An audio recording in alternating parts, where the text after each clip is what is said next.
بگو یارب چه بد گفتم، چه بد کردم که نزدت خویشتن را دیوادت کردم.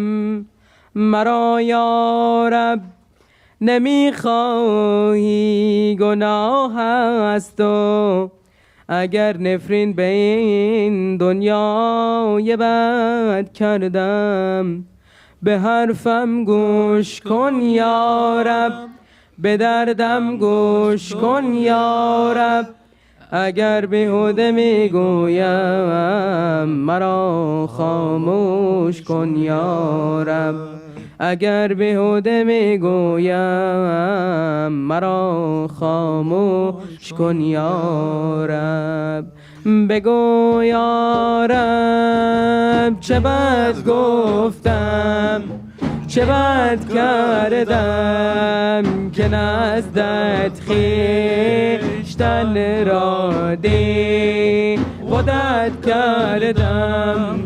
به جز عشقی که دردش را به من دادی، به من یارب چه بخشیدی که رد کردم.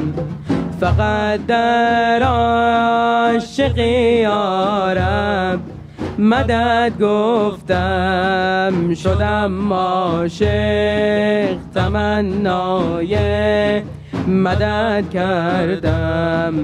به حرفم گوش کن یارب، به دردم گوش کن یارب.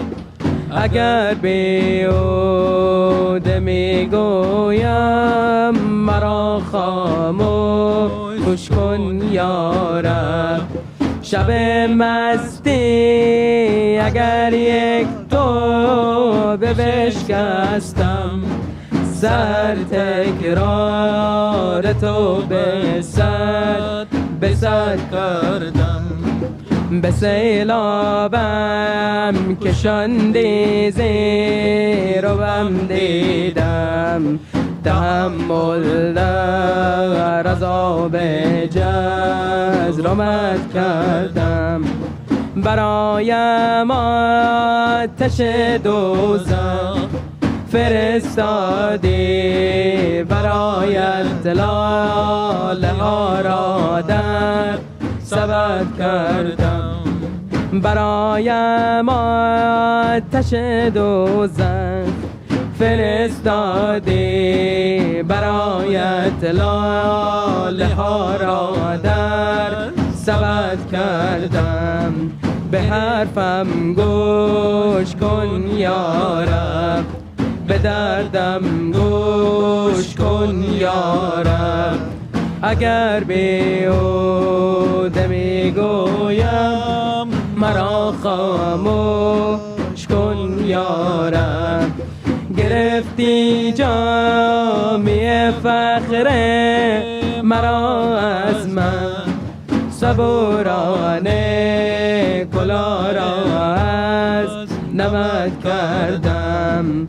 نشانم ده اگر یک مو آزردم، یک را گندم را لگد کردم. مرا یارب نمیخواهی گناه است تو اگر نفرین به این دنیا یه بد کردم. بگو یارب چه بد گفتم، چه بد کردم که نزدت خویشتن را دیوادت کردم. مرا یارب نمیخواهی گناه است تو اگر نفرین به این دنیا یه بد کردم. به حرفم گوش کن یارب، به دردم گوش کن یارب. اگر بیهوده میگویم مرا خاموش کن یا رب. اگر بیهوده میگویم مرا خاموش